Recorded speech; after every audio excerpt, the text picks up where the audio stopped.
Hey everybody, I'm bringing you a new pattern company today called Uggli Gurl. And this is their Kayden Razor Back Romper, so go ahead and subscribe to the channel. Hit the notification bell so that you're always notified whenever we post a new video. And then go ahead and follow us on our social medias. You can pause this to go check them out. We do sell what we make as well. Alright, so this is what you're going to need. You're going to need the front piece and the back piece. You're going to cut one on a fold. You need 2 leg cuff pieces, not cut on a fold. You need 2 arm binding pieces and 1 neck binding piece. And then you need 3 of the snap plackets, the piece with the fabric and with interfacing. So you are going to need interfacing with this. So here's my front piece, my back piece. Here it is cut on a fold. Got my 2 leg cuffs, 2 arm bands, arm binding, 1 neck piece, and then the 3 snap placket pieces here. Alright, so we're going to start this out fairly simple. Right sides together. And we're going to sew the shoulder seams at the top. And as always, if you've watched my tutorials before, I use a serger or an overlocker or whatever you want to call it. But you can absolutely complete this entire pattern on a sewing machine. Just use stretch stitching when necessary, so that the seams don't pop. So like, don't use your typical run-of-the-mill straight stitch because it could cause the garment to pop when the person is wearing it. So shoulder seams here, I did that really fast off camera. Now we're going to open this up and start attaching our binding strips to these armholes here. Okay, and due to the razor back on this, the shoulder seam is not going to be the middle point. So you're going to need to find the middle point. And I'm going to do that in just a second. First, I'm going to find the middle points to my binding piece here. And I'm just going to make a little snip on the edge.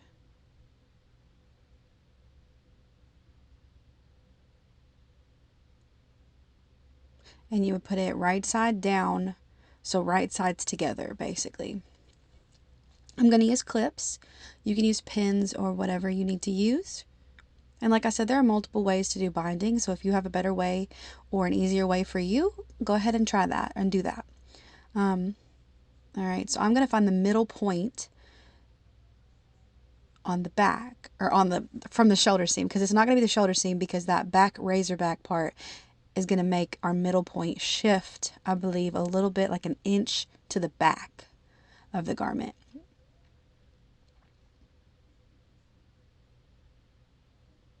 So as you can see, I snipped a tiny little piece there, and I'm going to find the middle of my binding strip here. This is just going to help me to equally stretch this along the edge and make sure that I attach this and don't have any like weird wrinkles along the way, or end up with not enough fabric at the end or too much fabric. This is how I do that. So I'm going to clip it in the middle. Those points that I clipped, I'm going to match it up. Like I said, right sides together. You're going to put the right side of the binding to the right side of the garment. When I do my binding, I typically do it the opposite way. I do my binding strip right side to the wrong side, because then when I flip my binding over, I can view what I'm doing when I'm top stitching it down, and I can see exactly where I need to top stitch. So I'm just going to go ahead and serge this on. Again, you can use a stretch stitch on a sewing machine to get this done. I'm just going to use my serger here. And it does say take a 1/2 inch seam allowance, and you can take a little bit less than that. I'm not really doing that. I'm doing about a 1/4 inch, I think. Pretty much cutting it a little bit off just to clean it up on the edge. But if you were to do the 1/2 inch, like it says, you would be left with a little bit less of fabric, so it's going to look a little less bulky than mine. Most important step when you're serging this is just to make sure that you don't have any wrinkles underneath your fabric and that both raw edges are matching up. And that you're stretching the binding strip just enough to lay flat on top of that garment piece.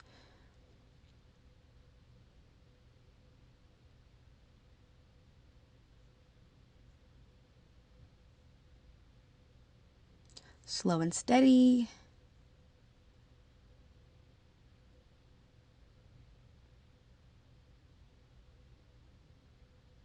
And I do kind of let my piece of binding hang off the edge, because I find it when I'm doing the side seams, it helps me catch that binding piece when I'm doing side seams and I'm not binding in the round. That's another way you can do this as well. But this particular pattern and the way the instructions go, it's not binding in the round, but you can totally change that if you want to. Now we're just going to repeat the exact same thing with the other side. So I found that middle point, which like I said, is about an inch to the back of the shoulder seam. And then again, just pay close attention, make sure all your edges are matching up. So in this case, we just have two edges, the raw edge of the garment, armhole, and the raw edge of the binding strip. Making sure I don't have any wrinkles under there. Clipping my tails. All right, so you can press this. The type of fabric that I'm using, if I was using like cotton spandex or something like that, I absolutely would say pressing would help. But because of the seam allowance and everything that we have to take, I'm not going to really press this too much because I actually have to fold it down a little bit more. I don't know if you saw my finger just there. But you'll see in just a few minutes, you'll see exactly what I mean by I'm not pressing it like I'm not pressing the seam completely. I'm actually having to overhang a little bit of the fabric here. So if you can see this, I'm having to kind of fold it back a little bit more and then fold it over. So that's what the binding piece is going to look like when you are top stitching it down. So if you want to go ahead and press it, you can totally do that. I'm just going to go ahead and clip it together.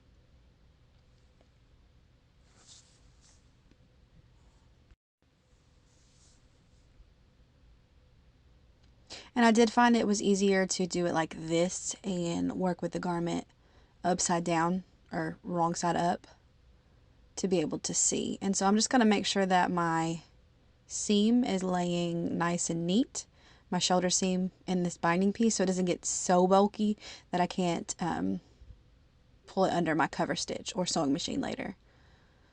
So I am just going to kind of do a few memory presses here just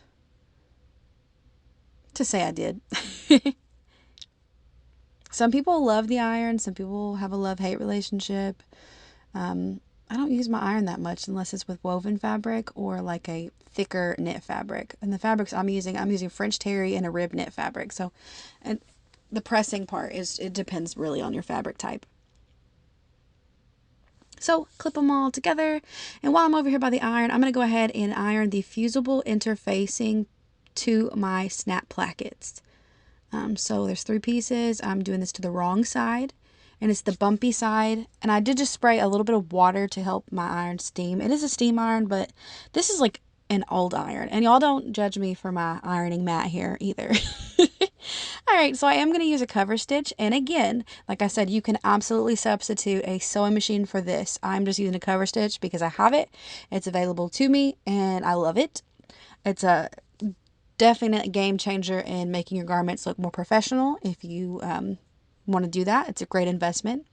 Hemming and top stitching in a breeze. So I'm just going to go ahead and top stitch this down, paying close attention, making sure that pretty much that the back underside of my binding and the top side of my binding are basically laying on top of each other. So this is the right side of the binding, and which is the part that I top stitched, and that's the wrong side of the binding, which will have the underneath seam. Alright, and so I just repeated the same step with the other side. I just didn't show it on camera. Okay, so now we're going to do the side seams, and this is why I said I kind of leave a little bit of the overhang of the binding strip on the side, just because it's easier to catch in this side seam when I do it if you're not binding in the round. So you're going to have to catch that side seam. You can serge or zigzag stitch or any kind of stretch stitch you want to do. I'm going to do this really quick. Super simple. And then I very carefully do that ending piece there to make sure that it goes. You will have to tuck your tails here or secure your seam somehow. I use a knit picker to pull my seam back through that so that it won't unravel. Alright, next up is totally optional, but you can top stitch that seam down so that it's comfortable under the underarm of the wearer. I'm going to do that off camera, but you would just do a little straight stitch down to top stitch that seam down. So now leg cuffs, we are going to fold them wrong sides together, I'm sorry, and make a middle point here. We're not doing the hem hot method or hot hem method. I always forget how that goes. I'm not confident. So I'm finding the middle points to my cuffs here. And because we're adding snaps, that's why we're not closing these cuffs like we would normally do if you've watched my videos before. So we're going to use that side seam to match up the middle point that we just clipped. Going to use my handy dandy clips. And I'm going to clip it and repeat with the other one. Alright, and we're just going to serge that on. Again, you can use a stretch stitch on a sewing machine. That's totally fine. My favorite is the zigzag stitch on the sewing machine. Some people like the lightning bolt. There's one that mimics an overlock. But it's totally up to you. So that's what it looks like when you do it on there. Next, just repeat the same thing with the other leg. So make sure those 2 raw edges and that 1 raw edge are all lined up. Next is a snap placket. So we have 3 of these pieces total. I slowed this down because I did it way too fast. So we got 1 piece here with the, we're going to overlock the edge. Then we have these 2 pieces here. We're going to put right sides together with the interfacing facing out. And we're going to use a 1/4 inch seam allowance to serge or straight stitch the outer edge and the bottom edge here. So don't do anything with the inner edge, that little inner circle. All right, so here is the one that I did right sides together. I just did a straight stitch all the way around and the bottom. And then I overlocked. I later went back and did the bottom parts of this, but I overlocked it all around the edge. So now we're going to flip this one out. You can clip those corners if you want to, make snips. Just be careful not to cut into your seam allowance. And then this is a perfect place to use your iron to press with something like this for sure, because it's going to be super silly. So I'm just pressing these corners out to make them crisp. Careful not to poke through the corners. So that's what that's going to look like.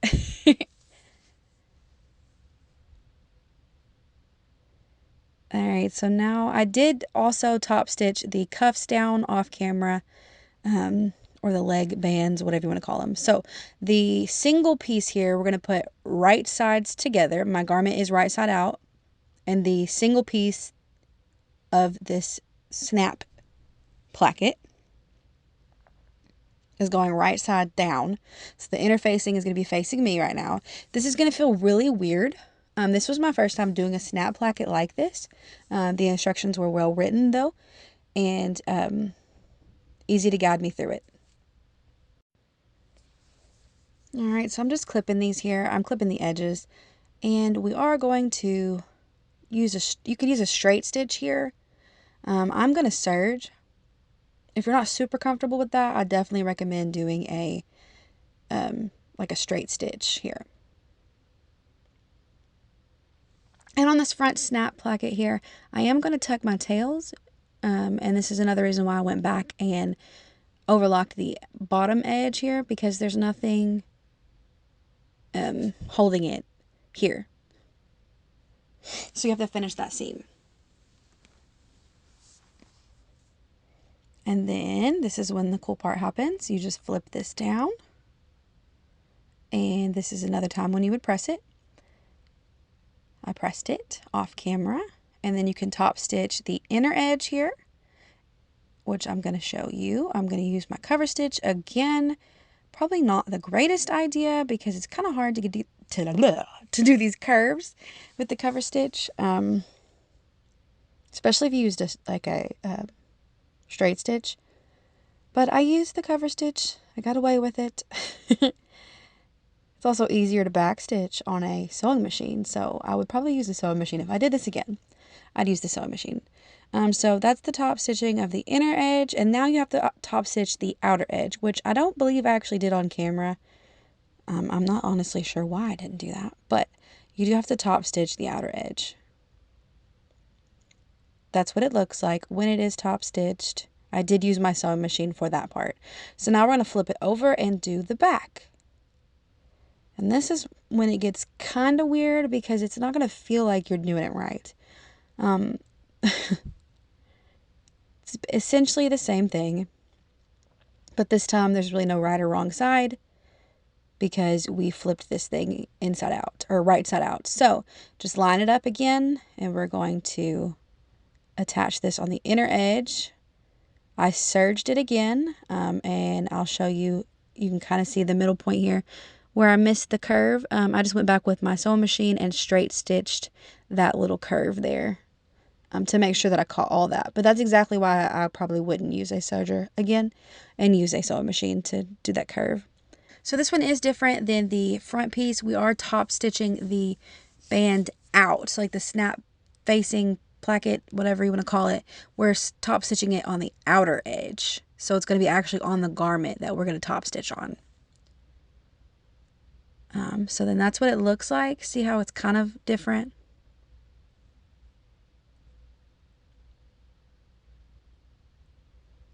And then you'll be able to fold your edge up like this.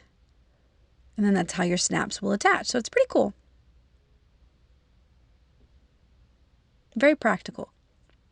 So now, instead of adding the snaps now, I'm going to go ahead, and that's what the inside of that looks like, just to show you a quick little look.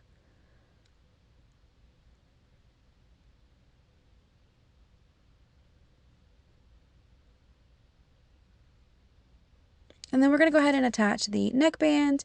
So I'm going to go ahead and put these right sides together and sew that short edge.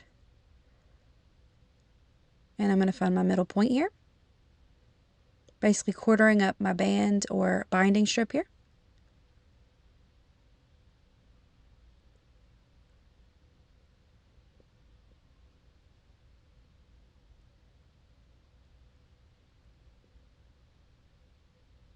And then I need to find my front and back and turn this right side out or wrong side out just to find my points here. All right, so it does say to use the right shoulder seam for your like seam piece on your neck. So I'm going to go ahead and use that and find the side point, and then I'm going to match those 2 points up, the right shoulder seam and the point that I just made, and then find the other quarter point, and then again hold the right shoulder seam to the first point that I made and find the other one. So it's not going to be like the direct front and back because we're going to use the shoulder seam to put our binding seam on. Where we would normally put like a middle back, like that's what I normally do. I'm going to put it on the right shoulder. So we're going to turn our garment right side out again.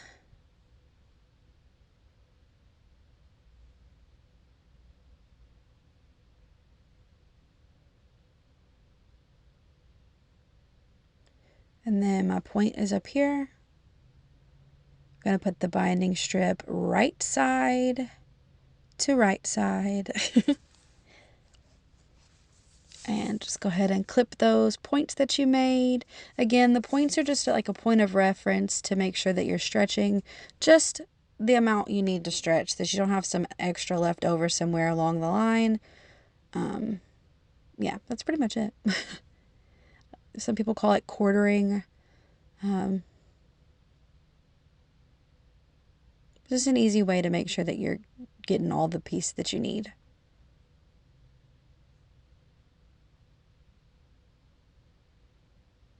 All right, so that's our last little point here, and I'm just going to go ahead and take it to the serger. Again, like I said, with everything, you can totally use a sewing machine. If you haven't gotten that yet, you can totally use a sewing machine. I hope you are using a sewing machine if that's what you have. So then you're just going to serge this on in the round.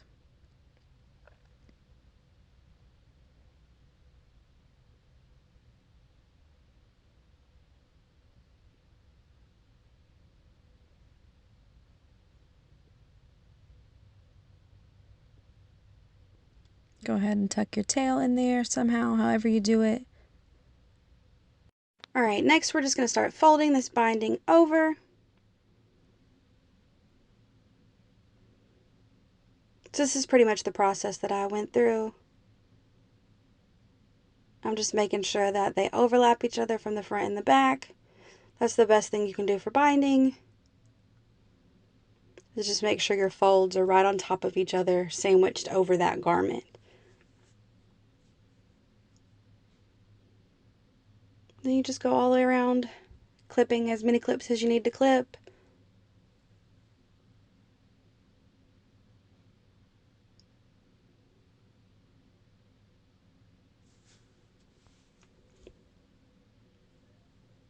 Binding is a super cute way to finish things though.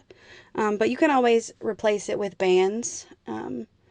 Cut your bands a little bit shorter, I think. Whatever the opening is, multiplied by 80% is the length of the band you need. And then I cut my bands 1.5 inches, so 1.5 inches width if you're going to use bands instead of binding. That's just what I do. But the binding on this is not that hard.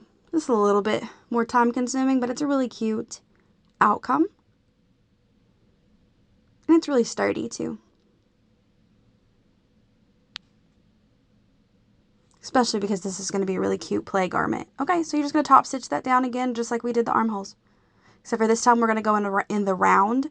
And again, I'm using my cover stitch. You can substitute that for a sewing machine if you need to.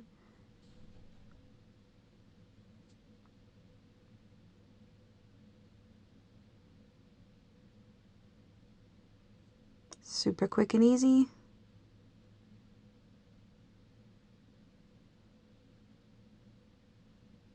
Alright, next all we got to do is apply these snaps. The best thing you can do is to mark up where your snaps are going to go, so make sure you know where the front and the back are. And then like a normal bodysuit or onesie, I use cam snaps. Let me go ahead and tell you that before I forget. I use cam snaps, size 16, the open ring, and I use their handheld pliers as well. Haven't found anything better than that. I used a lot of tools before I found them, and let me just save you the heartache. Go ahead and buy their tool and their snaps because they're the best. Yeah. But the snaps come with 3 different parts. There's the prong side, the male side, and the female side. I believe that's the correct terminology. I don't know. But each side needs a metal prong piece. So what I like to do is the front piece, that's where the male side's going to go, because you're going to clip the back side to the front side, or snap the back side to the front side. So I'm going to find the middle point here by just folding it. And I just use a permanent marker. Again, make sure you're doing your dot, because these are open ring snaps. Make sure you're doing your dot on the part that the snap will go over.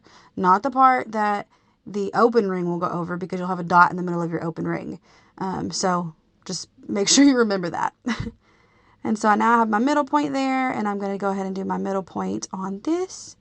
So just pay attention to where your open ring is going to go. So if you need to play with it for a little bit to figure out how your snap's going to apply, to determine where you need to put your dot, that's just what you need to do. And just apply your snaps like you would do anything.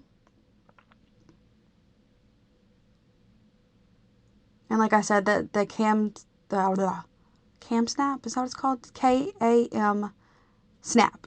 Yeah, cam snap. But they're amazing. So yeah, I just sped this part up because it is a little bit more time consuming, especially if you want to get it like perfect. And I still didn't get mine as perfect as I would like.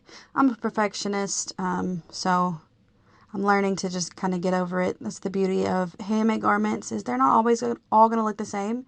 And quality is quality, and they are great quality. So putting all the male pieces here.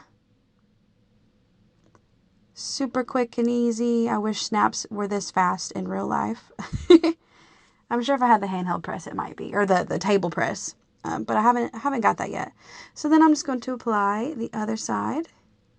I'm just kind of matching it up to see where I need to put my dots to make sure that it matches. This method isn't always perfect. I will say that I did learn that you might want to put your snaps on this part a little closer to the outer edge of that placket thing. Just because on a few of them I kind of got in the middle, and it's going to cause the snap placket to kind of flip up a little bit. So when you're doing your snaps, I would suggest putting your snaps closer to the outer edge so that this lays flat and doesn't have like a lip flipped out of fabric. But other than that, this is super cute. Super easy. The instructions were amazing. It's very cute, and I cannot wait to try this on my son. He's a tiny little thing. He's almost a year old, and he still wears 6 to 9 months. So this is a 6 to 9 month size, and I can't wait to get it on him. And I'll be sure to share a photo on our page. But thank you guys so much for watching. So check out Uggli Gurl's pattern company. We'll link them down below like we always do. And thank you guys so much for watching. See you guys next Tuesday. Bye.